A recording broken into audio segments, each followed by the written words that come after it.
ವಾಕ್ಯಗಳ ಮೂಲಕ ನಮ್ಮ ಜೊತೆ ಮಾತಾಡಿ ದೇವರೇ, ನಮಗೆ ಈ ದಿನಗೆ ಇಟ್ಟಿರುವ ನೀವು ಮನ್ನಾವನ್ನು ನಮಗೆ ಕೊಡ್ಬೇಕೆಂಬುದಾಗಿ ಕೇಳ್ಕೊಳ್ತೀವಿ. ದೇವರೇ, ನಿಮ್ಮ ವಾಕ್ಯದಲ್ಲಿ ನಮಗೆ ಬಲ ಉಂಟು, ನಿಮ್ಮ ವಾಕ್ಯದಲ್ಲಿ ದೇವರೇ ಪರಾಕ್ರಮ ಉಂಟು. ನಿಮ್ಮ ವಾಕ್ಯವು ದೇವರೇ ನಮ್ಮ ಹೃದಯಕ್ಕೆ ದೇವರೇ ಅದು ಬೀಜವಾಗಿ ಬಿತ್ತಿದಾಗ ಅದರಲ್ಲಿ ಫಲ ಉಂಟು. ದೇವರೇ, ಅದಕ್ಕಾಗಿ ಸ್ತೋತ್ರ. ದೇವರೇ, ಈ ದಿನದಲ್ಲಿ ಕೂಡ ದೇವರೇ ಈ ವಾಕ್ಯದ ಮೂಲಕ ನಮ್ಮ ಜೊತೆ ಮಾತಾಡಿ ನೀವೇ ನಡೆಸಿ, ಯೇಸು ಕ್ರಿಸ್ತನ ಮೂಲಕ ಕೇಳ್ತೇವೆ, ಆಮೇಲೆ. ಕರ್ತನಾಮಕ್ಕೆ ಸ್ತೋತ್ರ ಎಲ್ಲರಿಗೂ. ಈ ದಿನದಲ್ಲಿ ಯೆಶಾಯನ ಪುಸ್ತಕ 26ನೇ ಅಧ್ಯಾಯನ ನಾವು ಧ್ಯಾನ ಮಾಡಲಿದ್ದೇವೆ. ಯೆಶಾಯನ ಪುಸ್ತಕ ಬಂದು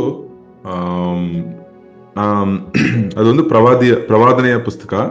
ಸೊ ಅನೇಕ ಕಾರ್ಯ ಬಂದು ಯೇಸು ಕ್ರಿಸ್ತನು ಹೇಗೆ ನಮಗೆ ಒಂದು ನಿಜವಾದ ಅರಸನಾಗಿದ್ದಾನೆ ಎಂಬುದಾಗಿ ಆ ಪೂರ್ಣ ಪುಸ್ತಕದಲ್ಲಿ ಬಂದು ಅದರ ಸಾರಾಂಶ. ಯೆಶಾಯ ಪುಸ್ತಕ ಏನು ಅಂತ ಕೇಳಿದ್ರೆ, ಲೌಕಿಕ ಅರಸರಲ್ಲ, ಯೇಸು ಕ್ರಿಸ್ತನೇ ನಿಜವಾದ ಅರಸ. ಅವರು ಆಳ್ವಿಕೆ ಮಾಡ್ತಾರೆ, ನಮ್ಮ ಲೈಫ್ನ ಆಳ್ತಾರೆ, ನಮ್ಮನ್ನು ನಡೆಸ್ತಾರೆ ಎಂಬುದಾಗಿ ನಾವು ನೋಡ್ತೀವಿ.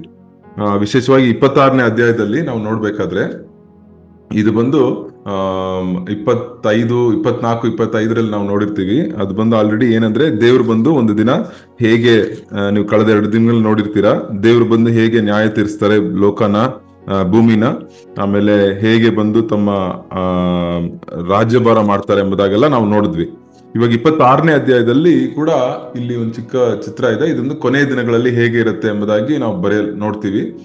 ಇದನ್ನೆಲ್ಲ ಎಕ್ಸ್ಪ್ಲೈನ್ ಮಾಡಕ್ ಟೈಮ್ ಇಲ್ಲ ಇವತ್ತು. ಬಟ್ ಏನಂದ್ರೆ, ಉಪದ್ರವ ಕಾಲ ಅಂದ್ರೆ 7 ವರ್ಷ ಬಂದ್ರು ನಮಗೆ ಬಹಳ ಲೋಕದಲ್ಲಿ ಬಂದು ಬಹಳ ಕಷ್ಟ ಬರುತ್ತೆ ಜನಕ್ಕೆ. ಲೋಕಕ್ಕೆ ಬಂದು ಅಷ್ಟು ಇಲ್ಲಿ ತನಕ ಕಷ್ಟಗಳು ಲೋಕದಲ್ಲಿ ಅಷ್ಟು ನೋಡಿರೋದಿಲ್ಲ ಭೂಮಿನೇ, ಆ ರೀತಿಯಾಗಿರುತ್ತೆ. ಇದು ಪ್ರಕಟಣೆ ಪುಸ್ತಕದಲ್ಲ ನಾವು ನೋಡ್ತೀವಿ. ಅಲ್ಲಿ ಬಂದು 1000 ವರ್ಷ ಬಂದು ಯೇಸು ಕ್ರಿಸ್ತನ ಆಳ್ವಿಕೆ ಇರುತ್ತೆ. 1000 ವರ್ಷ ಯೇಸು ಕ್ರಿಸ್ತನ ಆಳ್ವಿಕೆ ಇರುತ್ತೆ. ಮಿಲಿನಿಯಲ್ ರೈನ್ ಆಫ್ ಕ್ರೈಸ್ಟ್ ಅಂತ ಹೇಳ್ತಾರೆ, 1000 ವರ್ಷ. ಸೊ ಅದನ್ನು ಕುರಿತು ಬಂದು ಈ ಪ್ರವಾದನೆಯಾಗಿ ಬಂದು ಈ ಅಧ್ಯಾಯ ಹೇಳುತ್ತೆ. ಆ ಟೈಮಲ್ಲಿ ಬಂದು ಜನ ಬಂದು ಹೇಗೆ ಹಾಡ್ತಾರೆ, ಹೆಂಗಿರ್ತಾರೆ ಎಂಬುದಾಗಿ ಹೇಳುತ್ತೆ. ಬಟ್ ಈ ದಿನದಲ್ಲಿ ನಾವು ಯಾವತ್ತೂ ನೋಡಿದ್ರೆ, ನಾವು ಯಾವ್ದೋ ಪ್ರವಾದನೆ ಪುಸ್ತಕ ಓದ್ಬೇಕಾದ್ರೆ 2 ರೀತಿಯಾದ ಕಾರ್ಯಗಳಿರುತ್ತೆ. ಒಂದು ಬಂದು ಸಮೀಪದಲ್ಲಿ ಅಲ್ಲಿ ಹೇಳಿರುವ ಯೆಶಾಯ ಪ್ರವಾದಿ ಬರ್ದಿರೋದನ್ನ ಬಂದು ಸಮೀಪದಲ್ಲಿ ನಡೆಯುತ್ತೆ. ಸಮೀಪದಲ್ಲಿ ಅಂದ್ರೆ ಆ ಕಾಲದಲ್ಲಿ ಇರುವ ಜನಕ್ಕೆ ಅದು ಬಂದು ವಾಗ್ದಾನವಾಗಿ ಕೊಡಲ್ಪಟ್ಟಿದೆ. ಅದು ಮಾತ್ರವಲ್ಲದೆ ಫ್ಯೂಚರ್ಗೆ ಕೂಡ, ಫ್ಯೂಚರ್ ಅಂದ್ರೆ ಬರುವ ಕಾಲದಲ್ಲಿ, ಭವಿಷ್ಯಕ್ಕೆ ಕೂಡ ದೇವ್ರು ಬಂದು ಮಾತಾಡ್ತಿದ್ರೆ. ಭವಿಷ್ಯದ ಕಾಲದ ಏನಂದ್ರೆ 1000 ವರ್ಷ ಆಳ್ವಿಕೆ ದೇವರು ಯೇಸು ಕ್ರಿಸ್ತನ ಬಂದು ಹೇಗೆ ಒಂದಿನ ಆಳ್ತಾರೆ ಎಂಬುದಾಗಿ. ಓಕೆ, ಸೊ ಈ ದಿನಲ್ಲಿ ನಮಗೆ ಹೇಗೆ ಈ ಅಧ್ಯಾಯ ಬಂದು ನಮಗೆ ಇದು ಯೂಸ್ಫುಲ್ ಆಗುತ್ತೆ ಎಂಬುದಾಗಿ ನಾವು ಇವತ್ತು ನೋಡೋಣ. ಇಲ್ಲಿ ಬಂದು 26ನೇ ಅಧ್ಯಾಯದಲ್ಲಿ ಪೂರ್ಣವಾಗಿ ನೀವು ಓದಿದ್ರೆ ಅಲ್ಲಿ ಏನ್ ಬರೆಯಲ್ಪಟ್ಟಿದೆ ಅಂದ್ರೆ, ಹೇಗೆ ಬಂದು ಯೇಸು ಕ್ರಿಸ್ತನ ಆಳ್ತಾರೆ ನಮ್ಮ ಲೈಫ್ ಅನ್ನು, ಹೇಗೆ ಬಂದು ಅವರು ಆಳ್ವಿಕೆ ಮಾಡ್ತಾರೆ ಎಂಬುದಾಗಿ. ಸೊ ಅದಕ್ಕೆ ಮುಂಚೆ 1-2 ವಚನ ನೋಡೋಣ. ನಾವು ಬಂದ್ಬಿಟ್ಟು ಮೊದಲು ಹೆಂಗಿದ್ವಿ ಅಂದ್ರೆ 13ನೇ ವಚನ, 17ನೇ ವಚನ, 18ನೇ ವಚನದಲ್ಲಿ ನಾವು 2-3 ಕಾರ್ಯಗಳನ್ನ ನೋಡ್ತೀವಿ. ಅದನ್ನ ಬಂದು ನಾವು ನೋಡೋಣ ಫಸ್ಟ್, ನೋಡ್ಬಿಟ್ಟು ಆಮೇಲೆ ಬೇರೆ ವಚನಕ್ಕೆ ನಾವು ಹೋಗೋಣ. ಸೊ ಯಾರ 13ನೇ ವಚನ ಓದ್ತೀರಾ? ನಮ್ಮ ದೇವರಾದ ಯೆಹೋವನೇ, ನಿನ್ನ ಸ್ಥಾನದಲ್ಲಿ ಬೇರೆ ಒಡೆಯರು ನಮ್ಮ ಮೇಲೆ ದೊರೆತನ ಮಾಡುತ್ತಿದ್ದರು. ಈಗ ನಿನ್ನ ನಾಮವನ್ನು ಹೊಗಳುವುದಕ್ಕೆ ನಿನ್ನಿಂದಲೇ ನಮ್ಗೆ ಅವಕಾಶವಾಯಿತು. ಸೊ ದೇವರು ಯೇಸು ಕ್ರಿಸ್ತನ ಮುಂಚೆ, ನಾವು ಯೇಸು ಕ್ರಿಸ್ತನ ಹತ್ರ ಬರಕ್ ಮುಂಚೆ ಬೇರೆ ಒಡೆಯರು ನಮ್ಮನ ಮೇಲೆ ದೊರೆತನ ಮಾಡ್ತಿದ್ರು. ಬೇರೆ ಒಡೆಯರು ನಮ್ಮನ್ನು ದೊರೆತನ ಮಾಡ್ತಿದ್ರು ಅಂತೆ. ಸೊ ಹಂಗಂದ್ರೆ ಏನೋ ಅವ್ರು ಬಂದು ಆಳ್ವಿಕೆ ಮಾಡ್ತಾ ಇದ್ರು. ಆ ಕಾಲದಲ್ಲಿ ಬಂದು ಅರಸರು ಆಳ್ವಿಕೆ ಮಾಡುವ ತರ ಈ ಕಾಲದಲ್ಲಿ ನಮ್ಗೆ ಅರಸರಿಲ್ಲ. ಬಟ್ ನಮ್ಗೆ ಬೇರೆ ಒಡೆಯರು ಅಂದ್ರೆ ಬೇರೆ ಜನ ಬಂದು ನಮಗೆ ಯಜಮಾನರಾಗಿದ್ರು. ಬೇರೆ ಜನರಿರ್ಬೋದು, ಬೇರೆ ಕಾರ್ಯಗಳಿರ್ಬೋದು, ಬೇರೆ ಚಟಗಳಿರ್ಬೋದು, ಇಲ್ಲ ಬೇರೆ ಭರವಸೆಗಳಿರ್ಬೋದು. ಅದು ಬಂದು ನಮ್ಮನ್ನ ಆಳ್ವಿಕೆ ಮಾಡುತ್ತೆ. ಬೆಳಗಿಂದ ಎದ್ದಿದ ತಕ್ಷಣ ನಮ್ಮ ಮೈಂಡಲ್ಲಿ ಏನ್ ಓಡತ್ತೋ ಅದೇ ನಮ್ಮನ್ನ ಆಳ್ವಿಕೆ ಮಾಡುತ್ತೆ. ಯಾವಾಗ್ಲೂ ನಾವು ಯಾವ್ದ್ರ ಮೇಲೆ ನಾವು ಯೋಚನೆಗಳನ್ನಿಟ್ಟಿದೀವೋ ಅದನ್ನೇ ನಮ್ಮನ್ನ ಆಳ್ವಿಕೆ ಮಾಡ್ತಾ ಇರುತ್ತೆ. ಒಂದ್ ವೇಳೆ ಅವರು ಸಾಧಾರಣ ಒಂದು ಕೆಲಸ ಇರ್ಬೋದು, ಕೆಲಸನೇ ಮೈಂಡಲ್ಲಿ ಯಾವಾಗಿದ್ರು ಅದು ನಮ್ಮನ್ನ ಆಳ್ವಿಕೆ ಮಾಡ್ತಾ ಇದೆ. ಯಾವ್ದೇ ಒಂದು ಬಿಸ್ನೆಸ್ ಇರ್ಬೋದು, ಅದೇ ನಮ್ಮ ಮೈಂಡಲ್ಲಿ ಇದ್ರೆ ಅದೇ ನಮ್ಮನ್ನ ಆಳ್ವಿಕೆ ಮಾಡ್ತಾ ಇದ್ದಾರೆ. ಇಲ್ಲ ಯುವಕರಿಗೆ ಯಾರಾದ್ರೂ ಒಂದು ಹುಡುಗನೋ ಹುಡುಗಿನೋ ಅವ್ರ ಮನಸ್ಸಲ್ಲಿ ಯಾವಾಗ್ಲೂ ಅವ್ರ ಬಗ್ಗೆನೇ ಇರುತ್ತೆ, ಅವರೇ ಬಂದು ನಮ್ಮನ್ನ ಆಳ್ತಾ ಇದ್ದಾರೆ. ಅವ್ರ ಮೇಲೆ ನಾವು ಭರವಸೆ, ನಂಬಿಕೆ ಇಟ್ಬಿಟ್ಟಿದೀವಿ. ಅವ್ರು ನಮ್ಗೆ ನಡೆಸ್ತಾರೆ, ಅವ್ರನ್ನ ಮಾಡ್ಕೊಡ್ತಾರೆ ಎಂಬುದಾಗಿ. ಈ ರೀತಿಯಾಗಿ ನಾವೆಲ್ಲ ಇದ್ವಿ ಎಂಬುದಾಗಿ ದೇವ್ರ ವಾಕ್ಯ ಹೇಳುತ್ತೆ. ಒಡೆಯರು ನಮ್ಮ ಮೇಲೆ ದೊರೆತನ ಮಾಡ್ತಿದ್ರು, ಅವ್ರು ಆಳ್ವಿಕೆ ಮಾಡ್ತಿದ್ರು. ಸೊ ನಾವು ತಪ್ಪಾಗಿರುವ ಒಂದು ಅರಸನ ಹತ್ರ ನಾವು ಬಂದು ನಂಬಿಕೆ ಇಟ್ಟಿದ್ವಿ. ಅದು ಬಂದು ಇನ್ನೊಂದು ವಚನ ಇದೆ, 17-18ನೇ ವಚನದಲ್ಲಿ ಒಂದು ಹೆರಿಗೆ ಇರುವ ಗರ್ಭಿಣಿಯ ಅಂತೆ ಒಂದು ವಾಕ್ಯ ಇದೆ. ಬದಲು ಇದು ಓದಿ, 18ನೇ ವಚನ ಓದಿ ಬದಲು. ನಾವು ಗರ್ಭ ಧರಿಸಿ ವೇದನೆ ಪಟ್ಟು ಗಾಳಿಯನ್ನು ಹಡೆದಂತಾಯಿತು. ಗಾಳಿಯನ್ನು ಹಡೆದಂತಾಯಿತು, ಸಾಕು ಬದಲು, ಗಾಳಿಯನ್ನು ಹಡೆದಂತಾಯಿತು. ಸೊ ಯೂಶುವಲ್ ಆಗಿ ಗರ್ಭ ಹೊಂದಿದ್ರೆ ಒಂದು ಸಿಸ್ಟರ್ ಅವ್ರು ಬಂದು ಮಗು ಬರುತ್ತೆ, ಬಟ್ ಇಲ್ಲಿ ಗಾಳಿ ಬರುತ್ತೆ ಎಂಬುದಾಗಿ ಹೇಳಲ್ಪಟ್ಟಿದೆ. ಸೊ ಅಂದ್ರೆ ಎಷ್ಟೋ ಕಷ್ಟಪಟ್ವಿ, ಗರ್ಭಿಣಿ ಹೆಣ್ಣು ತರ ನಾವು ಬಹಳ ಕಷ್ಟಪಟ್ವಿ, ಹತ್ವಿ ಅಂತೆಲ್ಲ 17ನೇ ವಚನದಲ್ಲಿದ್ವಿ. ಬಟ್ ಅಂದ್ರೆ ಕೊನೆಯಲ್ಲಿ ನಮ್ಗೆ ಏನು ಅದರಿಂದ ಒಂದು ಫಲ ಇಲ್ಲ, ಬರೀ ಗಾಳಿ ಎಂಬುದಾಗಿ ಹೇಳುತ್ತೆ. ಎಲ್ಲರಿಗೂ ಬೇಜಾರಾಗತ್ತೆ, ಒಂದು ಗರ್ಭಿಣಿ ಹೆಣ್ಣು ಮಗು ಆಗಿಲ್ಲ, ಬರೀ ಗಾಳಿ ಅಂದ್ರೆ. ಯಾಕೆ ಈ ತರ ಚಿತ್ರಗಳನ್ನೆಲ್ಲ ಬೈಬಲ್ ಅಲ್ಲಿ ಬರೆಯಲ್ಪಟ್ಟಿದೆ ಅಂದ್ರೆ, ಪ್ರವಾದಿಗಳ ಮೂಲಕ ದೇವ್ರು ಬಂದು ಈ ಚಿತ್ರ ಕಾರ್ಯಗಳನ್ನಾಗಿ ಹೇಳಿ ಜನರಿಗೆ ತಿಳಿಯಪಡಿಸ್ತಾ ಇದ್ದಾರೆ. ಸೊ ನೀವು ಬಂದು ಬೇರೆ ಅರಸರು ನಂಬಿದ್ದಾಗ, ಬೇರೆ ಒಡೆಯರು ನಿಮ್ಮ ನಂಬಿದ್ದಾಗ, ಕೊನೆಗೆ ಅದರಲ್ಲಿ ಫಲಾನೂ ಇಲ್ಲ, ಅದ್ರಲ್ಲಿ ಏನ್ ಸಫಲತೆನೂ ಇಲ್ಲ, ನಿಮ್ಗೆ ಅದೇನು ಯೂಸ್ ಇಲ್ಲ ಎಂಬುದಾಗಿ ದೇವ್ರು ಹೇಳ್ತಾ ಇದ್ದಾರೆ. ಸೊ ಏನಂದ್ರೆ ಇವ್ ನಿಜವಾದ ಅರಸರು ಯಾರಂದ್ರೆ, ನಾವು ಹೇಳಿದ್ವಲ್ಲ ಇದ್ರಲ್ಲಿ ನೋಡಿದ್ರೆ, ಯಾರು ಯೇಸು ಕ್ರಿಸ್ತನು 1000 ವರ್ಷ ಆಳ್ವಿಕೆ ಮಾಡ್ತಾರೆ, ಫ್ಯೂಚರ್ ಅಲ್ಲಿ ಮಾಡ್ತಾ ಇದಾರೆ. ಬಟ್ ಇವತ್ತು ನಮ್ಮ ಜೀವಿತದಲ್ಲಿ ದೇವರ ರಾಜ್ಯದಲ್ಲಿ ನಾವು ಇರುವಾಗ, ದೇವರ ರಾಜ್ಯ ಸಮೀಪವಾಗಿದೆ ಎಂಬುದಾಗಿ ಯೇಸು ಕ್ರಿಸ್ತನು ಪ್ರಸಂಗ ಮಾಡ್ತಿದ್ರಲ್ಲ. ಸೊ ಅವ್ರ ರಾಜ್ಯ ಈ ದಿನ ಆಳ್ವಿಕೆ ಮಾಡ್ತಾ ಇದೆ. ಯಾರನ್ನ ಆಳ್ವಿಕೆ ಮಾಡ್ತಾ ಇದೆ? ಯಾರೆಲ್ಲ ಬಂದ್ರು ಅವರ ಒಡೆಯತೆಗೆ, ಯೇಸು ಕ್ರಿಸ್ತನ ಒಡೆಯತೆಗೆ ನಾವು ಒಪ್ಪಿಕೊಡ್ತೀವೋ ನಮ್ಮನ್ನು ದೇವರು ಆಳ್ತಾ ಇದ್ದಾರೆ. ಸೊ ಇಲ್ಲಿ ಬೈಬಲ್ ಅಲ್ಲಿ ಕೂಡ ಇಬ್ರು ಅರಸರಿದ್ರು, ಅಪ್ಪ ಮಗ, ಆಹಾಜ್ ಅವ್ರ ಮಗ ಎಜೇಕ್ಯ. ಆಹಾಜ್ ಬಂದು ಏನ್ ಮಾಡ್ತಿದ್ದ, ಅವನ್ ಬಂದು ಏನೋ ಒಂದು ಪ್ರಾಬ್ಲಮ್ ಬಂದಿದ ತಕ್ಷಣ ದುಡ್ಡನ್ನ ನೋಡ್ಕೊಂಡು ಓಡೋದು. ಅವನ್ ಏನ್ ಮಾಡ್ತಾನೆ, ತಕ್ಷಣ ಹೋಗಿ ಅಸಿರಿಯ ರಾಜನ ಹತ್ರ ಓಡಿ ಹೋಗಿ ಸಹಾಯ ಕೇಳ್ತಾನೆ. ಯಾಕಂದ್ರೆ ಅವ್ನಿಗೆ ಅದೊಂದೇ ಗೊತ್ತು, ಹೆಂಗಾದ್ರು ಸಹಾಯ ತಗೋಬೇಕು, ಲೋಕದ ಅರಸ ಬಂದು ನಮ್ಗೆ ಸಹಾಯ ಮಾಡ್ಬೇಕು. ಅವ್ರ ಮಗನಾದ ಎಜೇಕಿಯ ಏನ್ ಮಾಡ್ತಾನೆ, ಅದೇ ಪ್ರಾಬ್ಲಮ್ ಬರುತ್ತೆ, ಅವನೇನ್ ಮಾಡ್ತಾನೆ, ದೇವರ ಆಲಯಕ್ಕೆ ಓಡ್ತಾನೆ. ಒಬ್ಬ ಬೇರೆ ಅರಸನಿಗೆ ಮೆಸೇಜ್ ಮಾಡ್ತಾನೆ, ಇಲ್ಲ ಫೋನ್ ಮಾಡ್ತಾನೆ ಈ ಕಾಲದಲ್ಲಾಗಿದ್ರೆ, ಇನ್ನೊಬ್ಬ ದೇವರ ಆಲಯಕ್ಕೆ ಹೋಗಿ ದೇವರ ಮೇಲೆ ಭರವಸೆ ಇಡ್ತಾನೆ. ಸೊ ಅದೇ ಇವನ್ ಬಂದು ಲೌಕಿಕ ಅರಸನನ್ನು ನಂಬ್ತಾ ಇದ್ದಾನೆ. ಇವನ್ ಬಂದು ನಮ್ಮ ದೇವರು, ನಮ್ಮ ರಾಜನಾಗಿರುವ ಯೇಸು ಕ್ರಿಸ್ತನನ್ನು ನಂಬ್ತಾನೆ. ಸೊ ಅದೇ ವ್ಯತ್ಯಾಸ, ಒಂದು ತಂದೆನ ಅರಸ, ಮಗನೂ ಅರಸ. ಬಟ್ ಅಂದ್ರೆ ನೋಡಿ ಹೆಂಗೆ ಡಿಫರೆನ್ಸ್ ಇದೆ ಅಂತ.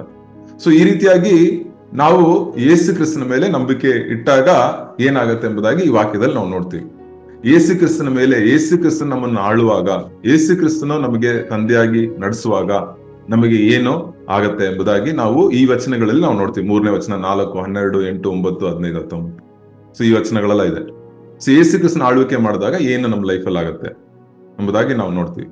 ಹಳೆ ಕಾಲದಲ್ಲಿ ನಮ್ಗೆ ಬೇರೆ ನಮ್ಮ ಮೇಲೆ ದೊರೆತನ ಮಾಡ್ತಾ ಇದ್ರು, ಇವತ್ತು ಹೆಂಗೆ ಎಂಬುದಾಗಿ ನೋಡಿದ್ರು. ಫಸ್ಟ್ ನಂಬರ್ 1, 3ನೇ ವಚನ 4ನೇ ವಚನಗಳನ್ನು ಒಂದು ನಿಮಿಷ.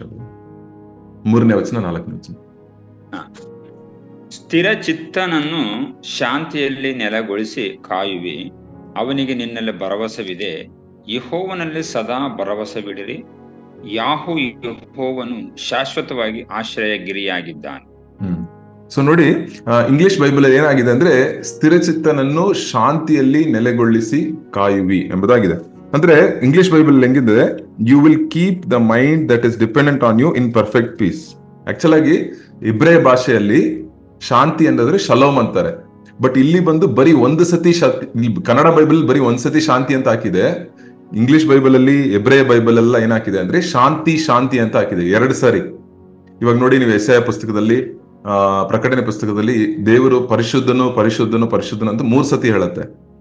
ಅವಾಗ ಏನ್ ಅರ್ಥ ಅಂದ್ರೆ, ಒಂದ್ ಕಾರ್ಯನ 3 ಸತಿ ಹೇಳಿದ್ರೆ ದೇವ್ರು ಅಷ್ಟು ಪರಿಶುದ್ಧರು, ನಾವು ಬಂದು ಅದನ್ನ ಎಣ್ಣಿ ನೋಡ್ಸಕ್ಕೆ ಆಗಲ್ಲ. ಪರಿಶುದ್ಧರು ಅಷ್ಟು ಲಿಮಿಟೇ ಇಲ್ಲ, ಮಿತಿನೇ ಇಲ್ಲ, ಅಷ್ಟು ಪರಿಶುದ್ಧರು ದೇವ್ರು.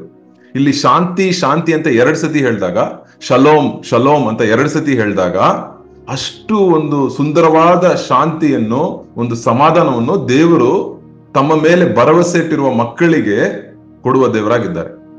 ನಾವು ಯೋಹಾನ ಪುಸ್ತಕದಲ್ಲಿ ನಾವು ನೋಡಿದ್ದೇವೆ, ದೇವರು ಬಂದು ಹೇಗೆ ತಮ್ಮ ಮಕ್ಕಳಿಗೆ ಸಮಾಧಾನವನ್ನು ಕೊಡ್ತಾನೆ. ನನ್ನ ಸಮಾಧಾನವನ್ನು ಕೊಡ್ತೀನಿ ನಿಮ್ಗೆ, ಲೋಕವು ಕೊಡುವ ಸಮಾಧಾನವನ್ನು ನಿಮ್ಗೆ ಕೊಡೋದಿಲ್ಲ ಎಂಬುದಾಗಿ ದೇವರು ಹೇಳ್ತಾರೆ. ಆ ರೀತಿಯಾಗಿ ದೇವ್ರನ್ನೇ ನಂಬಿರೋ ಮಕ್ಕಳಿಗೆ ಅಷ್ಟು ರೀತಿಯಾದ ಡಬಲ್ ಶಾಂತಿ. ಅದಕ್ಕೆ ನಾನು ಇಲ್ಲಿ ಶಾಂತಿ ಅಂತ ಬರ್ದಿದ್ದೀನಿ. ಏನಂದ್ರೆ ಶಾಂತಿ ಅಂದ್ರೆ ಅಷ್ಟು ರೀತಿಯಾದ ಒಂದು ಶಲೋಮ್. ಲೋಕದ ಜನ ಮೇಲೆ ನಂಬಿಕೆ ಇಟ್ಟಾಗ ನಮ್ಗೆ ಬರ್ದೇ ಇರುವ ಒಂದು ಸಮಾಧಾನವನ್ನು ಯೇಸು ಕ್ರಿಸ್ತನ ಮೇಲೆ ಭರವಸೆ ಇಟ್ಟಿರುವವರಿಗೆ ಆ ಸಮಾಧಾನ, ಆ ಶಕ್ತಿ ಈ ದಿನದಲ್ಲಿ ಉಂಟು. ಇಲ್ಲ, ನಾನು ಹೇಳ್ತಾ ಇಲ್ಲ 1000 ವರ್ಷ ಅರಸ ಮಾಡ್ತಿರೋ ಯೇಸು ಕ್ರಿಸ್ತನ ಅರಸು ಮಾಡ್ತಾರಲ್ಲ ಈ ಲೋಕವನ್ನ, ಆ ಟೈಮಲ್ಲ, ಇವತ್ತು ನಾವು ಇದನ್ನು ನಾವು ಹೊಂದ್ಕೋಬಹುದು. ದೇವ್ರ ಮೇಲೆ ಭರವಸೆ, ಏನ್ ಬಂದ್ರು ದೇವ್ರನ್ನ ನೋಡ್ಕೊಳ್ತಾರೆ, ದೇವ್ರನ್ನ ನಡೆಸ್ತಾರೆ. ನನ್ನ ಮನಸ್ಸು ತುಂಬಾ ಇಂಪಾರ್ಟೆಂಟ್, ಯಾಕಂದ್ರೆ ಮನಸ್ಸು ಬಗ್ಗೆನೇ ಮಾತಾಡತ್ತೆ. ಮನಸ್ಸು ಯೇಸುವಿನ ಮೇಲೆ ಭರವಸೆ ಇಡುದು. ಯಾಕಂದ್ರೆ ಮನಸ್ಸು ಬಂದು ಒಂಥರ ಕೋತಿ ತರ, ಅದು ಕೊಂಬೆಗೆ ಜಂಪ್ ಆಗ್ತಾನೆ ಇರುತ್ತೆ. ಈ ಕೊಂಬೆಯಿಂದ ಆ ಕೊಂಬೆ, ಆ ಮರದಿಂದ ಈ ಮರ. ಬಟ್ ಮನಸ್ಸು ಯೇಸುವಿನ ಮೇಲೆ ಭರವಸೆ ಇಟ್ಟುವಾಗ ಅದು ಒಂದು ಶಾಂತಿಯನ್ನು ದೇವ್ರು ಬಂದು ಯೇಸು ಕ್ರಿಸ್ತನ ಕೊಡ್ತಾರೆ. ಅವ್ರ ವಾಗ್ದಾನ ಅದು, ಯೇಸು ಕ್ರಿಸ್ತನ ವಾಗ್ದಾನ. ಲೋಕದಿಂದ ಬಿಟ್ಟು ಹೋಗಕ್ ಮುಂಚೆ ಲೋಕವ ಕೊಡುವ ಸಮಾಧಾನ ನಿಮ್ಗೆ ಕೊಡೋದಿಲ್ಲ, ನನ್ನ ಸಮಾಧಾನ ನಿಮ್ಮಲ್ಲಿ ಬಿಟ್ಟು ಹೋಗುತ್ತೇನೆ ಎಂಬುದಾಗಿ ಹೇಳ್ತಾ ಇದ್ದಾರೆ. ಸೊ ಯೇಸು ಕ್ರಿಸ್ತನ ಇವತ್ತು ಬಿಟ್ಟು ಹೋಗಿರೋದು ಅವರ ಸಮಾಧಾನ, ಅದನ್ನು ಹೊಂದ್ಕೊಳ್ಳೋದು ಅವರ ಮಕ್ಕಳು, ಅವರನ್ನು ನಂಬಿರುವ ಮಕ್ಕಳು. ಸೊ ದೇವರು ಬಂದು ನಮ್ಮ ಲೈಫಲ್ಲಿ ಅದು ಏನೇ ಕಷ್ಟ ಇರ್ಬೋದು, ನಮ್ಮ ಮನಸ್ಸು, ದೇವರೇ ನನ್ನ ಮನಸ್ಸು ನಿಮ್ಮ ಮೇಲೆ ಭರವಸೆ ಇರಬೇಕು. ಹೇಗೆ ಈ ಅರಸನ್ ಬಂದು ಹೋದ, ಅವನಿಗೆ ಪ್ರಾಬ್ಲಮ್ ಇತ್ತು, ಎಜೇಕಿಯನಿಗೆ ಅಷ್ಟು ದೊಡ್ಡ ಪ್ರಾಬ್ಲಮ್ ಇತ್ತು. ಅವನು ಹಂಗೆ ಗದರ್ಸ್ತಾ ಇದ್ದಾನೆ, ಇದಾಗ್ಬಿಡತ್ತೆ, ನಿಮ್ ಫ್ಯಾಮಿಲಿ ಎಲ್ಲ ಹೋಗ್ಬಿಡತ್ತೆ, ನಿಮ್ಮ ಮಕ್ಕಳನ್ನ, ನಿಮ್ಮ ಹೆಂಡತಿಯರ್ನೆಲ್ಲ ನಾವು ಕರ್ಕೊಂಡು ಹೋಗ್ಬಿಡ್ತೀವಿ ನಮ್ಮ ದೇಶಕ್ಕೆ, ಹಂಗೆಲ್ಲ ಬಂದು ಗದರ್ಸ್ತಾ ಇದ್ದಾರೆ. ಆ ಪತ್ರ ಇಟ್ಕೊಂಡಿದ್ದಾನೆ, ಒಂದು ಪತ್ರನ ಎತ್ಕೊಂಡ್ ಬಂದು ದೇವ್ರ ಹತ್ರ ಬಂದು ಕೊಡ್ತಾ ಇದ್ದಾನೆ. ದೇವ್ರೆ, ಈ ಪತ್ರದಲ್ಲಿ ಹಿಂಗೆಲ್ಲ ಬರ್ದಿದ್ದಾರೆ, ಇಷ್ಟೆಲ್ಲ ನಮ್ಮ ಮೇಲೆ ವಿರೋಧವಾಗಿ ಮಾತಾಡಿದ್ದಾರೆ, ದೇವ್ರೆ ಈ ಪತ್ರನೇ ನಿಮ್ಮ ಹತ್ರ ನಾನು ತರ್ತಾ ಇದ್ದೀನಿ, ನನ್ಗೆ ನೀವು ಸಮಾಧಾನ ಕೊಡಿ, ಸಮಾಧಾನ ಕೊಡೋದು ಮಾತ್ರ ಅಲ್ಲ, ನನ್ಗೆ ಜಯ ಕೊಡಿ ಎಂಬುದಾಗಿ ದೇವ್ರ ಹತ್ರ ಕೇಳ್ತೇನೆ. ಸೊ ಇಲ್ಲಿ ನೋಡಿ, ಮೈಂಡ್ ಡಿಪೆಂಡೆಂಟ್ ಆನ್ ಜೀಸಸ್ ಅಂದ್ರೆ ನಮ್ಮ ಮನಸ್ಸು ಯೇಸುವಿನ ಮೇಲೆ ಭರವಸೆ ಇಡುವುದು. ಅವಾಗ ಒಂದು ಶಾಂತಿ, ಒಂದು ಸಮಾಧಾನ ಸಿಗುತ್ತೆ. ನೀವು ಎಷ್ಟೊತ್ತಿ ನೀವು ನೋಡಿರ್ತೀರಾ, ಪ್ರಾರ್ಥನೆ ಮಾಡದೇ ಇರೋ ಟೈಮಲ್ಲಿ, ದೇವರ ವಾಕ್ಯವನ್ನು ಧ್ಯಾನ ಮಾಡದೇ ಇರೋ ಟೈಮಲ್ಲಿ ನಮಗೆ ಬರುವ, ನಮ್ಮ ಮನಸ್ಸಿಗೆ ಬರುವ ಚಿಂತೆ, ಕೋಪ, ಭಯ ಎಲ್ಲ ನಾವು ಅನುಭವಿಸಿದೀವಿ. ಬಟ್ ಅದೇ ಸತಿ ಕೂಡ ಕ್ರೈಸ್ತರಾಗಿರೋ ನಾವು ಯೇಸು ಕ್ರಿಸ್ತನ ಮೇಲೆ ನಾವು ಒಂದು ಪ್ರಾರ್ಥನೆ ಮಾಡುವಾಗ, ಯೇಸು ಕ್ರಿಸ್ತನ ನಂಬಿರುವಾಗ, ಯೇಸು ಕ್ರಿಸ್ತನ ನೋಡ್ಕೊಳ್ತಾರೆ, ದೇವ್ರು ನಮ್ಗೆ ನಡೆಸ್ತಾರೆ, ನಾವು ಅವ್ರ ಮೇಲೆ ಭರವಸೆ ಇಟ್ಟಿರುವಾಗ ಒಂದು ಪ್ರಾರ್ಥನೆ ಮಾಡಕ್ ಹೋಗ್ತೀವಿ, ಒಂದು ಪ್ರಾರ್ಥನೆ ಕೂಟಕ್ಕೆ ಹೋಗ್ತೀವೋ, ಇಲ್ಲಾಂದ್ರೆ ಒಂದು ಬೈಬಲ್ ಸ್ಟಡಿಗೆ ಹೋಗ್ತೀವೋ, ಇಲ್ಲಾಂದ್ರೆ ಬೈಬಲ್ನ ಓದ್ತೀವೋ, ಸ್ವಲ್ಪ ಸಮಯ ಆ ಮನಸ್ಸು ಏನಾಗತ್ತಂದ್ರೆ, ಆ ಮನಸ್ಸು ಬಂದು ಶಲೋಮ್ ಅಂದ್ರೆ ಶಾಂತಿಯಿಂದ ತುಂಬಿರುತ್ತದೆ. ಇದನ್ನ ನಾವು ಅನುಭವಿಸ್ತಾ ಇದ್ದೀವಿ, ಇದನ್ನ ಅನುಭವಿಸ್ತಿದೀವಿ, ಇನ್ನು ಫ್ಯೂಚರ್ ಅಲ್ಲಿ ಅನುಭವಿಸ್ಬೇಕೆಂಬುದಾಗಿ ನಾವು ಪ್ರಾರ್ಥನೆ ಮಾಡೋಣ, ಸರಿನಾ? ಸೊ ಆಮೇಲೆ ಯೇಸುವಿನ ನಾಮಕ್ಕಾಗಿ ಆತ್ಮದ ಬಯಕೆ. ಸೊ ನೋಡಿ, ಅವನು ನೋಡಿ ಬರೀ ಮನಸ್ಸು ಮಾತ್ರ ಅಲ್ಲ ನೋಡಿ ಬ್ರದರ್, ಇದು 8ನೇ ವಚನ ಓದಿ ಬ್ರದರ್. ಹೌದು, ಯೆಹೋವನೇ, ನಿನ್ನ ನ್ಯಾಯ ಕಾರ್ಯಗಳು ತೋರತಕ್ಕ ಮಾರ್ಗದಲ್ಲಿ ನಿನ್ನನ್ನು ಕಾದುಕೊಂಡಿದ್ದೇವೆ. ನಿನ್ನ ನಾಮ ಸ್ಮರಣೆಯು ನಮ್ಮ ಆತ್ಮಕ್ಕೆ ಕೇವಲ ಇಷ್ಟವಾಗಿದೆ. ನಿಮ್ಮ ನಾಮ ಸ್ಮರಣೆಯು ನಮ್ಮ ಆತ್ಮಕ್ಕೆ ಕೇವಲ ಇಷ್ಟವಾಗಿದೆ. ನಮ್ಮ ಆತ್ಮಕ್ಕೆ ಇಷ್ಟ ಇದು. ಸೊ ಇದು ಬಂದು ಸುಮ್ಮನೆ ಬಾಯಲ್ಲಿ ಮಾತ್ರ ಏಸಪ್ಪ ಏಸಪ್ಪ ಅಂತ ಹೇಳೋದಲ್ಲ, ಇದು ನಮ್ಮ ಆತ್ಮದ ಒಳಗಿಂದ, ದೇವರೇ ನಿಮ್ಮ ನಾಮ, ಯೇಸು ಎಂಬ ನಾಮ ಅಂತ ಒಂದು ಹಾಡಿದೆಯಲ್ಲ, ಎಲ್ಲದಕ್ಕೂ ಅದು ಶ್ರೇಷ್ಠವಾದ ನಾಮ, ಎಷ್ಟು ಉನ್ನತವಾದ ನಾಮ. ಆ ಯೇಸು ಕ್ರಿಸ್ತನ ನಾಮಕ್ಕಾಗಿ ನಮ್ಮ ಆತ್ಮ ಏನ್ ಮಾಡ್ತದೆ, ಇಷ್ಟವಾಗ್ತಿದೆ. ಅದು ಬಂದು ಅಷ್ಟು ಭರವಸೆಯಿಂದ, ಅದು ಬಂದು desire, my soul's desire for the name of Jesus. ನನ್ನ ಆತ್ಮ ಬಂದು ಯೇಸು ಕ್ರಿಸ್ತನ ನಾಮ ಬಂದು ಹೆಚ್ಚಿಸಲ್ಪಡ್ಬೇಕು. ಯೇಸು ಕ್ರಿಸ್ತನ ನಾಮವು ಈ ಲೋಕಕ್ಕೆ ಮೇಲಾದ ಎಲ್ಲ ನಾಮ. ಒಂದಿನ ಏನಾಗತ್ತಂದ್ರೆ, ಎವ್ರಿ ನೀ ಶಾಲ್ ಬೌ ಡೌನ್ ಅಂದ್ರೆ ಎಲ್ಲ ಮೊಣಕಾಲುಗಳು ಯೇಸು ಕ್ರಿಸ್ತನ ಮುಂದೆ ಅದೇನಾಗತ್ತಂತೆ, ಬಗ್ಗುತ್ತದೆ ಅಂತೆ. ಒಂದು ದಿನ ಬರುತ್ತೆ, ಅವಾಗ ಯೇಸು ಕ್ರಿಸ್ತನೇ ದೇವರು ಎಂಬುದಾಗಿ ಎಲ್ಲರೂ ಹೇಳ್ತಾರೆ, ಲೋಕನ ಹೇಳುತ್ತೆ. ಸೊ ಅವರನ್ನು ಇವತ್ತು ನಾವೇನ್ ಮಾಡ್ತಾ ಇದ್ದೀನಿ, ಯೇಸು ಕ್ರಿಸ್ತನ ನಾಮಕ್ಕಾಗಿ ನಮ್ಮ ಆತ್ಮ ಬಯಕೆಯಾಗಿದೆ ಅಷ್ಟೇ. ದೇವ್ರೆ, ನಿಮ್ಮ ನಾಮ ಹೆಚ್ಚಿಸ್ಬೇಕು. ದೇವ್ರೆ, ನನ್ನ ಲೈಫ್ ಮೂಲಕ, ನಮ್ಮ ಕುಟುಂಬದ ಮೂಲಕ, ದೇವ್ರೆ ನನ್ನ ಯೌವನ ಜೀವಿತದ ಮೂಲಕ, ನನ್ನ ಓದಿನ ಮೂಲಕ, ನನ್ನ ಕೆಲಸದ ಮೂಲಕ ನಿಮ್ಮ ನಾಮ ಹೆಚ್ಚಾಗ್ಬೇಕಷ್ಟೇ. ನನ್ನ ಹೆಸರು ದೊಡ್ಡದಾಗಬೇಕೋ ಇಲ್ವಾ? ಈ ದಿನದಲ್ಲಿ ನೋಡಿದ್ರೆ ಲೋಕದ ಜನ ಎದ್ದು ಬಂದು ಅವ್ರ ನಾಮ ಹೆಸರು ದೊಡ್ಡದಾಗಬೇಕು, ಅವ್ರ ಹೆಸರು ಒಳ್ಳೆ ಹೆಸರು ಬರ್ಬೇಕು. ಇವ್ರ ಹೆಸರು ಹೇಳಿದ್ರೆ ಓಕೆ ಎಲ್ಲರೂ ಎದ್ದು ನಿಂತ್ಕೋಬೇಕು. ಇಲ್ಲ, ನಮ್ಮ ಉದ್ದೇಶ ಏನಂದ್ರೆ, ಯೇಸುವಿನ ನಾಮ ನಮ್ಮ ಆತ್ಮದ ಬಯಕೆ ಆಗಿದೆ. ಯೇಸುವಿನ ನಾಮ ನಮ್ಮ ಸಭೆ ಮೂಲಕ, ದೇವ್ರೆ ನನ್ನ ಲೈಫ್ ಮೂಲಕ, ನೋಡು ಅವನು ಎಷ್ಟು ದೊಡ್ಡ ಪಾಸ್ಟ್ರು ಅಂತ ಹೇಳೋದಕ್ಕಿಂತ, ಅವನು ನೋಡು ಎಷ್ಟು ದೊಡ್ಡ ದೇವ್ರನ್ನ ನಂಬಿದಾನೆ, ಎಷ್ಟು ದೊಡ್ಡ ದೇವ್ರ ಮಗನೂ ಆಗಿದ್ದಾನೆ. ಒಂದ್ ಮೆಸೇಜ್ ಕೊಟ್ಟಿದ ತಕ್ಷಣ ಪಾಸ್ಟರ್ ಚೆನ್ನಾಗಿ ಮೆಸೇಜ್ ಕೊಟ್ರು, ಅದಲ್ಲ, ನಮ್ ದೇವ್ರು ಎಷ್ಟು ದೊಡ್ಡ ದೇವ್ರು ಅನ್ನಾಗಿ ಹೇಳೋದೆ ನಮ್ಮ ಯೇಸುವಿನ ನಾಮದ ಬಯಕೆಯಾಗಿದೆ.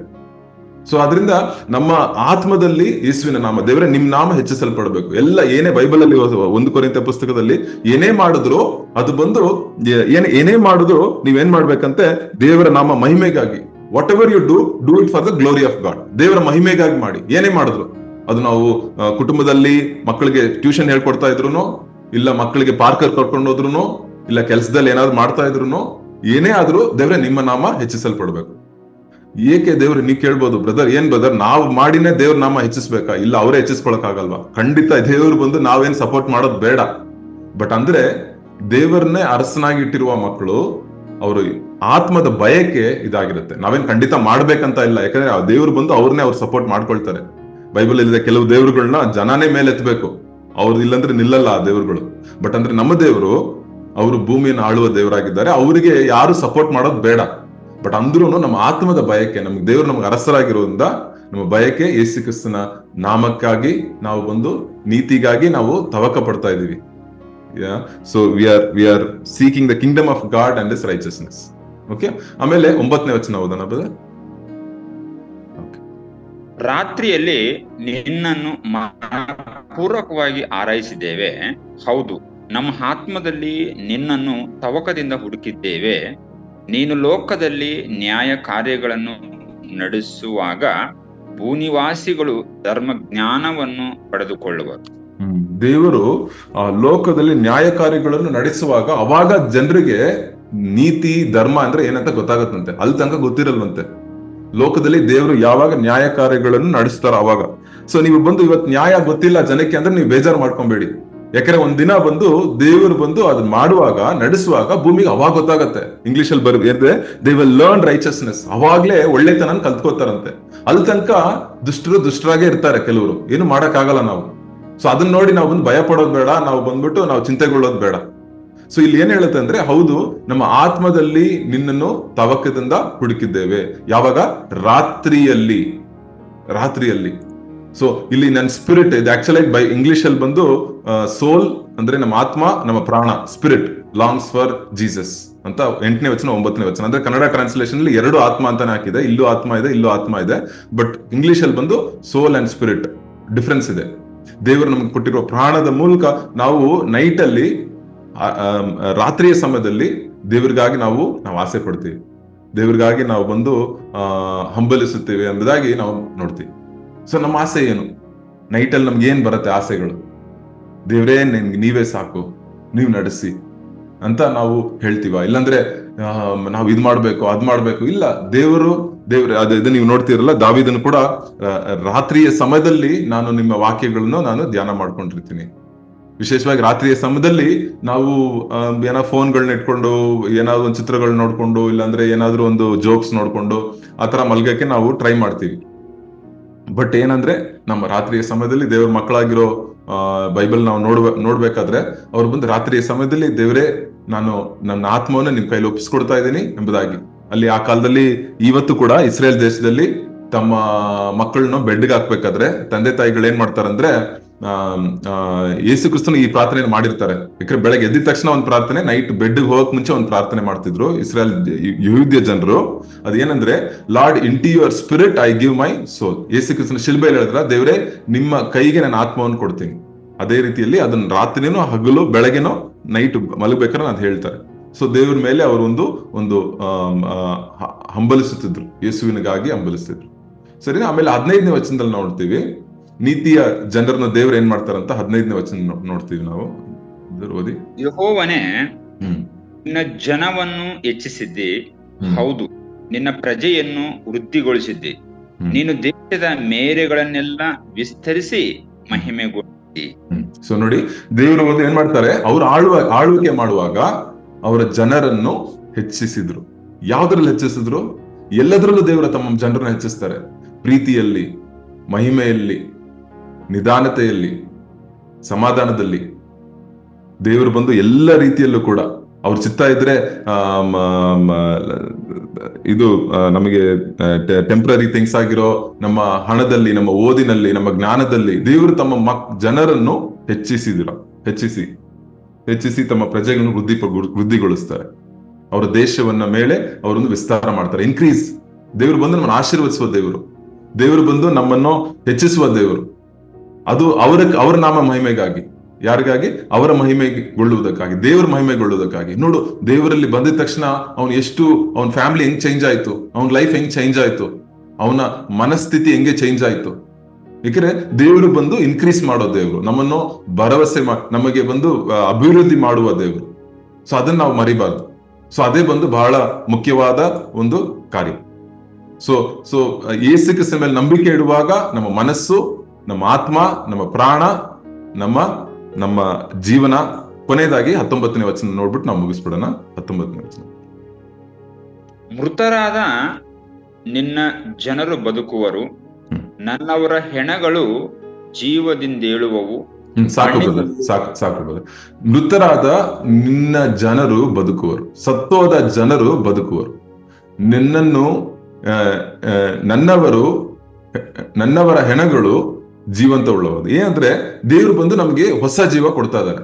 ಈ ಲೋಕದಲ್ಲಿ ಮಾತ್ರ ಅಲ್ಲ, ನಮ್ದು ಶರೀರ ನೋಡಿ, ಇವತ್ತು ನಮ್ಮ ಶರೀರ ಈ ಲೋಕಕ್ಕಾಗಿ ಸೃಷ್ಟಿಸಲ್ಪಟ್ಟ ಶರೀರ. ಬಟ್ ಒಂದಿನ ಏನಂದ್ರೆ ನಾವು ದೇವ್ರ ಜೊತೆ ಇರಬೇಕಾದ್ರೆ ನಮಗೆ ಹೊಸ ಶರೀರ ದೇವ್ರು ಕೊಡ್ತಾರಂತೆ. ಇವಾಗ ನೋಡಿ, ಇಲ್ಲಿ ಬಂದು ನಾವು ಈ ಗ್ರಹದಲ್ಲಿ, ನಾವು ಇಲ್ಲಿ ಭೂಮಿ ಮೇಲೆ ಇದೀವಿ. ನಾವ್ ಇವಾಗ ಚಂದ್ರನ್ ಮೇಲೆ ಹೋದ್ರೆ ಸುಮ್ನೆ ನಮ್ ನಾರ್ಮಲ್ ಶರ್ಟ್ ಪ್ಯಾಂಟ್ ಹಾಕೊಂಡು ನಾವು ಚಂದ್ರನ್ ಮೇಲೆ ಹೋಗಿ ನಿಂತ್ಕೊಳಕ್ ಆಗಲ್ಲ. ಅಲ್ಲಿ ಹೋಗ್ಬೇಕಾದ್ರೆ ಅದಕ್ಕೆ ಬೇರೆ ಒಂಥರ ಡ್ರೆಸ್ ಬೇಕು, ಯಾಕಂದ್ರೆ ಅಲ್ಲಿ ಬೇರೆ ತರ ಶರೀರ ಬೇಕು. ಸೊ ದೇವ್ರು ಏನ್ ಮಾಡ್ತಾರೆ, ಒಂದು ದಿನ ನಮ್ಮನ್ನು, ಒಂದ್ ವೇಳೆ ನಮ್ಮ ಮರಣ ಹೊಂದಿದ್ರು ಈ ಲೋಕದಲ್ಲಿ, ನಮಗೆ ಹೊಸ ಶರೀರ ದೇವ್ರು ಕೊಡ್ತಾರೆ. ಹೊಸ ಶರೀರ ಕೊಡ್ತಾರೆ. ನಮ್ಮ ಆತ್ಮ ಸಾಯೋದಿಲ್ಲ, ಅದು ಯಾವಾಗ್ಲೂ ನಿರಂತರವಾಗಿರುತ್ತೆ. ಬಟ್ ಶರೀರನ ಹೊಸ ಕೊಡ್ತಾರೆ. ಇಲ್ಲಿರೋ ಶರೀರ ಬಂದು ಇವತ್ತಿಗೆ ಅಷ್ಟೇ, ಭೂಮಿಗೆ ಅಷ್ಟೇ ಈ ಶರೀರ. ಈ ಭೂಮಿ, ಇಲ್ಲಿರೋ ಶರೀರದಲ್ಲಿ ಏನೇನೋ ಕೋಲಾರ್ಗಳು ಇರ್ಬೋದು, ಬಟ್ ಅಂದ್ರೆ ಇದನ್ನ ಇಲ್ಲೇ ಕೊನೆ ಅಷ್ಟೇ, ಇದೇ ಕೊನೆ. ಬಟ್ ಅಂದ್ರೆ ದೇವ್ರು ಬಂದು ಏನ್ ಮಾಡ್ತಾರಂದ್ರೆ ತಮ್ಮ ಜನರನ್ನು ಮೃತರಾದ ನಿನ್ನ ಜನರನ್ನು ಬದುಕುವರು ಎಂಬುದಾಗಿ. ಸೊ ಸತ್ತು ಹೋದ ಜನರು ಬದುಕುವರು. He gives new life. Jesus ಬಂದು ನಾನೇ ಪುನರುತ್ಥಾನ ಜೀವವಾಗಿದ್ದೇನೆ, ನನ್ನಲ್ಲಿ ನಂಬುವವರು ಅವ್ರಿಗೆ ಬಂದು ಮರಣನೇ ಇಲ್ಲ. ಅಂದ್ರೆ ಏನಂದ್ರೆ ನಮ್ ಶರೀರ ಬಂದು ಹೊಸ ಶರೀರ ದೇವರು ಕೊಡ್ತಾರೆ ಅಂತ 1 ಕೊರಿಂಥಿ 15 ನೋಡ್ತೀವಿ. ಸೊ ಈ ರೀತಿಯಾದ ದೇವರ ಮೇಲೆ ನಂಬಿಕೆ ಮಕ್ಕಳು, ಈ ದಿನದಲ್ಲಿ ನನ್ನ ಮನಸ್ಥಿತಿ, ಈ ದಿನದಲ್ಲಿ ನನ್ನ ಆತ್ಮ, ನನ್ನ ಪ್ರಾಣ, ನನ್ನ ಕಾರ್ಯಗಳು, ಕೈಯಿನ ಕಾರ್ಯಗಳು, ಫ್ಯೂಚರ್ ಅಲ್ಲಿ ನನ್ನ ಶರೀರ, ಎಲ್ಲವನ್ನೂ ದೇವರು ನೋಡ್ಕೊಳ್ಳೋ ದೇವರಾಗಿದ್ದಾರೆ. ಬರೀ ಒಂದು ಕಾರ್ಯ ಮಾತ್ರ ಅಲ್ಲ, ಎಲ್ಲವನ್ನು 100% ದೇವರು ನಮ್ಮನ್ನ ನೋಡ್ಕೊಳ್ತಾರೆ. ಯಾವಾಗ? ಯೇಸು ಕ್ರಿಸ್ತನ ಅರಸನಾಗಿರುವಾಗ, ಅವ್ರು ಇಮ್ಮಾನುವೇಲ್ ಆಗಿರುವಾಗ, ನಮ್ಮ ಲೈಫಲ್ಲಿ ಅವ್ರನ್ನ ನಾವು ನಂಬಿರುವಾಗ. ಒಂದ್ ಕಾಲದಲ್ಲಿ ಹಂಗಿರ್ಲಿಲ್ಲ. ಒಂದ್ ಕಾಲದಲ್ಲಿ ನಾವು ತಪಾನ ಅರಸನ ಮೇಲೆ ನಂಬಿಕೆ ಇಡ್ತಿದ್ವಿ, ತಪಾನ ಕಾರ್ಯಗಳ ಮೇಲೆ ನಂಬಿಕೆ ಇಟ್ಟಿದ್ವಿ. ಬಟ್ ಈ ದಿನಗಳಲ್ಲಿ ನಾವು ಯೇಸು ಕ್ರಿಸ್ತನ ಮೇಲೆ ಅರಸನಾಗಿ, ಅವ್ರು ನಮ್ಮ ರಾಜನಾಗಿರುವಾಗ, ಅವರು ನಮ್ಮ ಅರಸನಾಗಿರುವಾಗ, ತಂದೆಯಾಗಿರುವಾಗ, ನಮ್ಮ ಲೈಫ್ ನೋಡಿ ಎಷ್ಟು ಒಂದು ಸಮಾಧಾನದಿಂದ, ಶಾಂತಿಯಿಂದ ತುಂಬಿರುವ ಒಂದು ಲೈಫ್ ಆಗಿ ದೇವ್ರು ಮಾಡ್ತಾರೆ. ಸೊ ಅದರಿಂದ ಒಂದ್ ವೇಳೆ ನಾವು ಯಾರ ತರ ಇದೀವಿ ಅಂತ ಗೊತ್ತಿಲ್ಲ. ಆಹಾಸ್ ತರ ಪ್ರಾಬ್ಲಮ್ ಬಂದಿದ ತಕ್ಷಣ ಬೇರೆ ರಾಜನ ಹತ್ರ ಓಡ್ತೀವ, ಆಲಯದಲ್ಲಿ ಇರುವ ಕಾರ್ಯಗಳನ್ನ ತಗೊಂಡು ಹೋಗಿ ಬೇರೆಯವ್ರಿಗೆ ಕೊಡಕ್ ನೋಡ್ತೀವ. ಇಲ್ಲಾಂದ್ರೆ ಎಜೇಕ್ಯನಂತೆ ದೇವ್ರ ಹತ್ರ, ದೇವ್ರೇ ನಾನು ನಿಮ್ಮನ್ನೇ ನಂಬಿದ್ದೀನಿ, ಒಂದ್ ವೇಳೆ ನಾನು ಅರಸನಾಗಿರ್ಬೋದು, ಬಟ್ ಅಂದ್ರೂ ನಾನು ನಿಮ್ಮನ್ನೇ ನಂಬಿದ್ದೀನಿ ಎಂಬುದಾಗಿ ನಾವು ದೇವ್ರ ಹತ್ರ ಓಡ್ತೀವ. ನಾವು ದೇವರ ನಂಬನ. ಯೇಸು ಕ್ರಿಸ್ತ ಎಂಬ ಅರಸನ ನಮ್ಮ ಜೀವನವನ್ನು ಆಳ್ವಿಕೆ ಮಾಡ್ಲಿ, ಅವರೇ ನಮ್ಮ ದೊರೆಯಾಗಿದ್ದಾರೆ, ಅವರೇ ನಮ್ಮನ್ನ ದೊರೆತನ ಮಾಡ್ಲಿ, ಪ್ರೀತಿಯಿಂದ ಒಂದು ದೊರೆತನ ಮಾಡ್ತಾ ಇದ್ದಾರೆ. ಅದೇ ಬೇರೆ ಅರಸುಗಳು ನಮ್ಮನ್ನ ಬಂದು ಕೆಟ್ಟ ಅಭ್ಯಾಸಕ್ಕೆ ತಳ್ಳಿ ನಮ್ಮನ್ನ ಬೇರೆ ಕಾರ್ಯ ಮಾಡಿ ದೊರೆತನ ಮಾಡ್ತಾ ಇರ್ತಾರೆ. ಅಂದ್ರೆ ಯೇಸು ಕ್ರಿಸ್ತನ ಮೇಲೆ ನಂಬಿಕೆ ಇರುವವರು ಇದ್ ಮಾಡ್ತಾರೆ. ಕೊನೆಯದಾಗಿ ಬ್ರದರ್ ಒಂದೇ ಒಂದು ವಚನ ಓದ್ಬಿಟ್ಟು ನಾವು ಮುಗಿಸ್ಬಿಡೋಣ. ಒಂದ್ ನಿಮಿಷ ಬ್ರದರ್. ಯೆಶಾಯ 30ನೇ ಅಧ್ಯಾಯ 15ನೇ ವಚನ ಬ್ರದರ್. 2 ವಚನ ಓದ್ಬಿಟ್ಟು ನಾವು ಮುಗಿಸ್ಬಿಡೋಣ. ಇಸ್ರಾಯೇಲರ ಸದಮಲ ಸ್ವಾಮಿಯಾಗಿರುವ ಕರ್ತನಾದ ಯೆಹೋವನು, ನೀವು ತಿರುಗಿಕೊಂಡು ಸುಮ್ಮನಿದ್ದರೆ ನಿಮಗೆ ರಕ್ಷಣೆಯಾಗುವುದು, ಶಾಂತರಾಗಿ ಭರವಸೆದಿಂದಿರುವುದೇ ನಿಮಗೆ ಬಲ ಎಂದು ಹೇಳಿದ್ದರೂ ನೀವು ಒಪ್ಪಿಕೊಂಡಿಲ್ಲ. ಶಾಂತರಾಗಿ ಭರವಸೆಯಿಂದಿರುವುದೇ ನಿಮ್ಮ ಬಲ. ಓಕೆ, 15ನೇ ವಚನ. ಇನ್ನೊಂದು ವಚನ ಇದೆ ಬ್ರದರ್, ಅಲ್ಲೇ ಕೆಳಗೆ 18ನೇ ವಚನ ಓದಿ. ಹೀಗಿರಲು ಯೆಹೋವನು ನಿಮಗೆ ಕೃಪೆ ತೋರಿಸಬೇಕೆಂದು ಕಾದಿರುವನು, ನಿಮ್ಮನ್ನು ಕರುಣಿಸಬೇಕೆಂದು ಉನ್ನತೋನ್ನತನಾಗಿ ಕಾಣಿಸಿಕೊಳ್ಳುವನು. ಯೆಹೋವನು ನ್ಯಾಯ ಸ್ವರೂಪನಾದ ದೇವರು, ಆತನಿಗಾಗಿ ಕಾದಿರುವವರೆಲ್ಲರೂ ಧನ್ಯರು. ಆತನಿಗಾಗಿ ಕಾದಿರುವವರೆಲ್ಲರೂ ಧನ್ಯರು, ಆಶೀರ್ವಾದ ಪಟ್ಟ ಜನ. ದೇವರಿಗಾಗಿ ಕಾದಿರುವ, ದೇವರಲ್ಲಿ ನಂಬಿರುವವರು, ಕಾದಿರುವವರಾಗಿ ಇಲ್ಲಿ ನೋಡಿ, ಆತನಿಗಾಗಿ ಕಾದಿರುವವರು ಎಲ್ಲಿ ಇನ್ನೊಬ್ರು ಯಾರೋ ಕಾಯ್ತಾ ಇದ್ದಾರೆ. ಯಾರೋ? ಯೆಹೋವನು ನಿಮಗೆ ಕೃಪೆ ತೋರಿಸ್ಬೇಕಂತ ಕಾಯ್ತಿದ್ದಾರೆ. ಒಂದ್ ಕಡೆ ದೇವ್ರು ಕಾಯ್ತಾ ಇದ್ದಾರೆ, ಒಂದ್ ಕಡೆ ನಾವು ಅವ್ರ ಮೇಲೆ ಕಾಯ್ತಾ ಇದೀವಿ. ಸೊ ಅವ್ರು ನಮ್ಮ ಮೇಲೆ ಕಾಯ್ತಾ ಇದ್ದಾರೆ, ನಾವು ಅವ್ರನ್ನ ಕಾಯ್ತಾ ಇದೀವಿ. ಎಷ್ಟು ಒಂದು ಒಳ್ಳೆ ಸುಂದರವಾದ ಒಂದು ಚಿತ್ರ. ದೇವರು ಬಂದು ಅವರಿಗೆ ಕೃಪೆ ತೋರಿಸ್ಬೇಕಂದ್ರೆ ಕಾಯ್ತಾ ಇದ್ದಾರೆ. ನಾವು ದೇವರೇ ನಮ್ಮನ್ನ ಉದ್ಧಾರ ಮಾಡ್ಬೇಕಂದಾಗ ದೇವ್ರ ಮೇಲೆ ನಾವು ನಂಬಿಕೆ ಇಟ್ಟಿದ್ದೇವೆ. ಪ್ರಾರ್ಥನೆ ಮಾಡೋಣ. ದೇವರೇ, ಈ ದಿನದಲ್ಲಿ ಈ ವಾಕ್ಯದ ಮೂಲಕ ನಮ್ಮ ಜೊತೆ ಮಾತನಾಡೋದಕ್ಕಾಗಿ ಸ್ತೋತ್ರ. ಅಪ್ಪ, ನೀವೇ ನಮ್ಮ ರಾಜನಾಗಿದ್ದೀರಾ, ನೀವೇ ನಮ್ಮ ಅರಸನಾಗಿದ್ದೀರಾ, ನಮ್ಮ ದೊರೆಯಾಗಿದ್ದೀರಾ. ಬೇರೆ ದೊರೆಗಳು ನಮ್ಮ ಜೀವಿತದ ಮೇಲೆ ಆಳ್ವಿಕೆ ಮಾಡ್ತಿದ್ದಾಗ ನಮ್ಮ ಲೈಫ್ ದೇವ್ರೆ ಎಷ್ಟೋ ಕೀಳಾಗಿತ್ತು, ಹಿನ್ನೆಲೆಗೆ ಹೋಗ್ಬಿಟ್ಟಿತ್ತು. ದೇವ್ರೆ, ನೀವು ಯಾವತ್ತು ನಮ್ಮನ್ನು ನಡೆಸ್ತೀನಿ ಅಂತ ನಿಮ್ಮ ಪ್ರೀತಿಯ ಕೈಗಳಿಂದ ನಮ್ಮನ್ನು ನಡೆಸ್ಕೊಂಡು ಬರ್ತಾ ಇದ್ದೀರೋ ದೇವ್ರೆ, ಆ ದಿನದಿಂದ ದೇವ್ರೆ ನಮ್ಮ ಮನಸ್ಸು ನಿಮ್ಮ ಮೇಲೆ, ನಮ್ಮ ಆತ್ಮ ನಿಮ್ಮ ನಾಮಕ್ಕಾಗಿ ದೇವ್ರೆ, ನಮ್ಮ ಕುಟುಂಬವೇ, ನಮ್ಮ ಲೈಫೇ ದೇವ್ರೆ ನಿಮಗಾಗಿ ದೇವ್ರೆ ಇರುವಂತೆ ನೀವು ಸಹಾಯ ಮಾಡಿದ್ರೆ ಅದಕ್ಕಾಗಿ ಸ್ತೋತ್ರ. ಪವಿತ್ರಾತ್ಮನ ಕ್ರಿಯೆಗಾಗಿ ಸ್ತೋತ್ರ ದೇವ್ರೆ. ಪವಿತ್ರಾತ್ಮನು ನಮ್ಮಲ್ಲಿ ಇದ್ದಿರೋದ್ರಿಂದ ದೇವ್ರೆ ನಾವು ನಿಮ್ಮನ್ನು ಹಿಂಬಾಲಿಸೋದಕ್ಕೆ ಶಕ್ತಿ ಇದೆ ದೇವ್ರೆ. ಇನ್ನೂ ಕೂಡ ಈ ದಿನದಲ್ಲಿಯೂ ಕೂಡ ನಿಮ್ಮ ಪವಿತ್ರಾತ್ಮದಿಂದ ನಮ್ಮನ್ನು ತುಂಬಿಸಿ ದೇವ್ರೆ, ನಿಮ್ಮ ಶಕ್ತಿಯನ್ನು ನಮ್ಗೆ ಕೊಡಿ ದೇವ್ರೆ. ನಿಮ್ಮ ಆತ್ಮಭರಿತರಾಗಿ ನಾವು ಎಲ್ಲ ಕಾರ್ಯಗಳನ್ನ ಮಾಡುವಂತೆ ನೀವು ಸಹಾಯ ಮಾಡಿ, ನಮಗೆ ಬಲವನ್ನು ಕೊಡಿ. ಯೇಸು ಕ್ರಿಸ್ತನ ಮೂಲಕ ಕೇಳ್ತೇವೆ, ಆಮೆನ್.